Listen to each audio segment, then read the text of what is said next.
The War of the Worlds is a novel by H. G. Wells, published in 1897 as a serial in Pearson's magazine and then in a book form in 1898.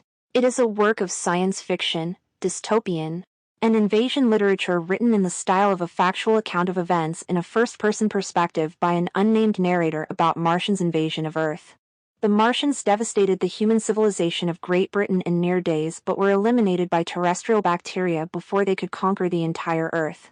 The War of the Worlds is set in Victorian Britain and has nameless characters identified only by their social positions. Don't forget to like and subscribe. Significant societal transformations occurred during the Victorian era in England from 1837 to 1901. This period witnessed the rise of advancements in transportation and communication. Queen Victoria's reign also saw the height of British imperialism, with territories worldwide falling under British control, driven largely by economic interests and competition among European powers.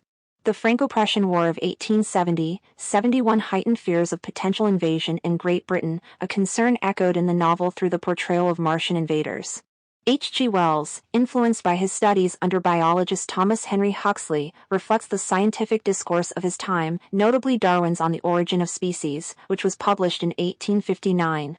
On the Theory of Evolution and Natural Selection. The demise of the Martians in Wells's narrative due to their lack of adaptation to Earth's environment serves as an endorsement of Darwin's evolutionary theory, challenging prevailing beliefs of the era. The War of the Worlds begins in 1894, during a time when Mars was nearest to Earth. Various observatories observed a strange phenomenon, flashes of light coming from the red surface of Mars.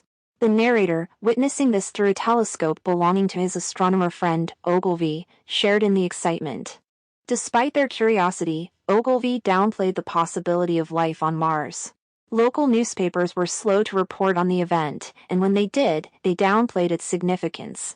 Then, one early morning after several nights of Martian flashes, a greenish flame streaked across the sky and crashed near Ogilvy's home in Horsell, England. Believing it to be a meteor, Ogilvy hurried to investigate. Upon arrival, he discovered a large cylindrical object embedded in a crater, which began to unscrew, revealing what appeared to be half-burnt men trying to escape. Ogilvy sought help from Henderson, a London journalist, and together they returned to the pit. As word spread, crowds gathered around the cylinder, anticipating its opening. When it finally did, a monstrous creature emerged, followed by others, causing panic among the onlookers. The scared narrator runs towards the trees. A group approached with a white flag, only to be incinerated by a blinding light emitted by the Martians. Martians unleashed fiery destruction on Horsell Common, burning everything in their path. The narrator, returning home, recounted the events to his wife, assuring her that Earth's gravity would prevent the Martians from posing a threat. This false reassurance came from Ogilvy, who ironically had just perished at the hands of the Martians. The day after the Martian attack, the narrator observes his fellow countrymen going about their usual routines, somewhat surprisingly indifferent to the recent events. While some discuss the disaster with excitement, treating it almost as entertainment, a group of soldiers take action, establishing a perimeter around the pit on Horsell Common. Late that night, another cylinder falls nearby, leading to a confrontation between humans and Martians the following day. It becomes obvious that human weaponry is ineffective against the Martians' powerful heat ray. In response to the escalating danger, the narrator and his wife decide to flee to Leatherhead, seeking refuge with relatives. Borrowing a horse and cart from a nearby inn, the narrator transports his wife to safety before returning to Woking to fulfill his promise of returning the horse. However, upon his return, he encounters a third cylinder arrival and witnesses the emergence of a colossal three-legged machine wreaking havoc. Abandoning the horse, he finds the innkeeper dead and seeks refuge in his own home. While hiding, he encounters an artilleryman who shares tales of Martian destruction. They decide to travel together, the narrator aiming to reunite with his wife while the artilleryman hopes to reconnect with his unit. Along their journey, they witness mayhem as fighting machines unleash devastation with their heat rays. Seeking refuge in a stream, the narrator realizes water can shield him from the deadly rays. As military forces engage the Martians, one machine is destroyed by a hidden large military gun. This makes the other Martian machines retaliate with even greater ferocity. The narrator barely avoids being crushed under the machine's foot before passing out on the riverbank. After the fighting machines return to their pit in Horsell Common, dragging their fallen comrade, the narrator observes the arrival of a new cylinder each day, signaling the Martians' increasing strength as they construct more of their deadly machines, capable of emitting lethal black smoke. During this unsettling time, the narrator encounters a terrified and frantic curate in the woods, questioning the morality behind their suffering. In response, the narrator challenges the curate to maintain his composure. What good is religion if it collapses under calamity? Despite their differences, the narrator agrees to accompany the curate, and they move on to evade further encounters with the Martians. The narrator then recounts his brother's experiences during the extraterrestrial invasion. A medical student in London, the brother remains unaware of the Martians' arrival for days. Upon learning of the invasion, he attempts to reach his brother in Woking to see the Martians before his country's military eliminates them, but finds all trains suspended due to an accident. As panic ensues in London, he flees the city on a stolen bicycle, encountering and assisting two women in their escape from robbers. Together, they pool their resources to secure passage out of the country on a boat. They witness a dramatic battle between the warship Thunderchild and 3 Martian machines as they leave England. Meanwhile, the narrator and the curate continue their journey, finding temporary refuge in an abandoned home's well-stocked kitchen. Suddenly, a violent crash shakes the house as the sky flashes green, and new cylinders land directly above them, knocking the narrator unconscious for hours. They are trapped inside as the Martians surround their hiding place, so the narrator tells the curate to keep quiet. For 2 weeks, the narrator lives in constant fear, maintaining silence even around the increasingly erratic curate. They cautiously move between the pantry and the kitchen, spying on the Martians through a hole in the wall. Through this observation, the narrator discovers the Martians' gruesome method of sustenance. They extract the blood of living humans, accompanied by a chilling howl. As food supplies dwindle, worsened by the curate's voracious appetite, the narrator implements rationing measures to extend their survival chances, much to the curate's dismay. The curate's decline into madness reaches a tipping point, provoking the narrator to render him unconscious when he becomes too noisy. Despite the narrator's efforts to hide, a Martian appears near their hiding spot, compelling the narrator to take refuge in a coal cellar. After several days of tense concealment, emerging from hiding, the narrator finds the curate deceased and the Martians gone. Reconnecting with the outside world, the narrator reunites with the artilleryman, who grimly acknowledges humanity's dire situation. Convinced of defeat, the artilleryman opts for a survivalist mentality, condemning those lacking the resilience to survive. The artilleryman shares his elaborate plan with the narrator, detailing his intention to tunnel into London's sewers, where he envisions a community of survivors coexisting until they can potentially seize control of a Martian fighting machine. Initially fascinated by the plan, the narrator joins the artilleryman in digging a passage from a house's basement to intersect the sewer system.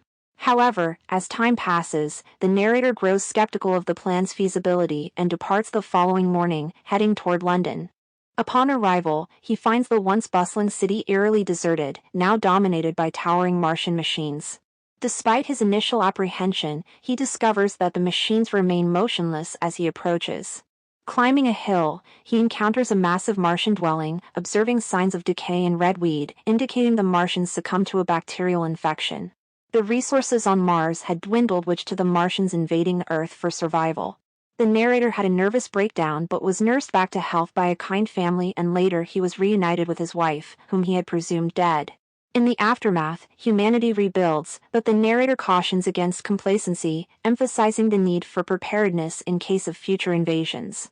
He reflects on the vulnerability of the Martians to Earth's microbes, suggesting the importance of vigilance for the survival of mankind. Let's analyze the War of the Worlds. In The War of the Worlds, Wells explores the scenario of Earth being invaded by a technologically superior species from another planet, raising concerns about humanity's ability to defend itself against such advanced beings higher on the evolutionary scale. Despite the Martians' formidable intellect and advanced weaponry, their vulnerability to Earth's bacteria proves their downfall, highlighting the significance of biological adaptability in the face of technological prowess. While the Martians possess superior fighting technology, humanity's natural immunity to bacteria ultimately becomes its greatest defense against the invaders. That The War of the Worlds also dives into the psychological adaptation aspect, with many characters struggling to cope with the drastic changes brought about by the invasion. The military's futile attempts to combat the Martians only escalate the conflict, while civilians flee in a manner akin to escaping natural disasters, oblivious to the Martians' ability to pursue them.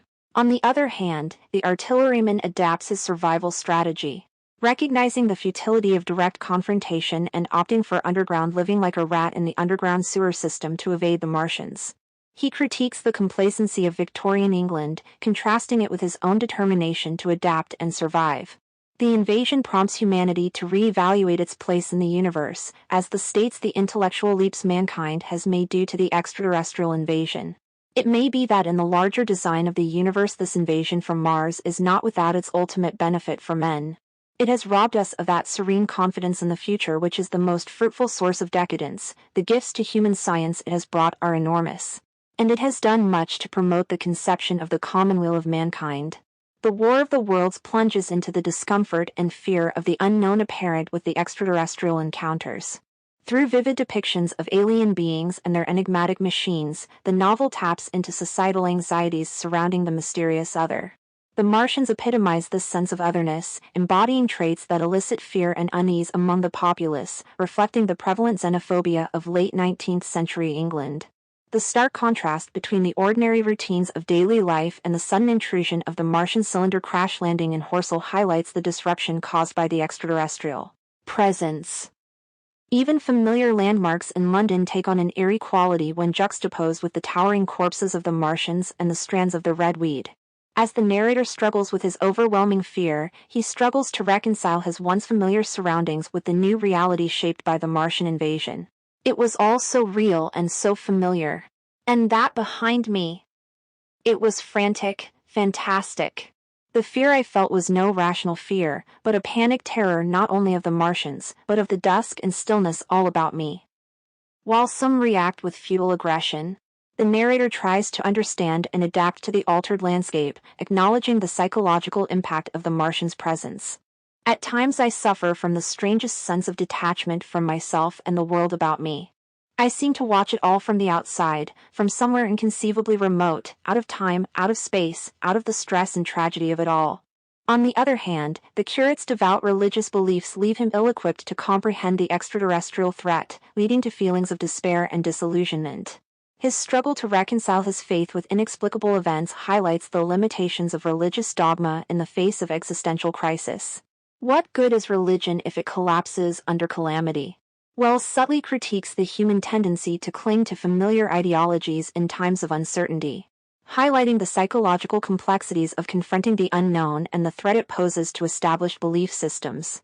The rapid spread of Martian-grown seeds results in the proliferation of a waist-high plant across the country, obstructing roads and enveloping buildings, particularly flourishing near water sources.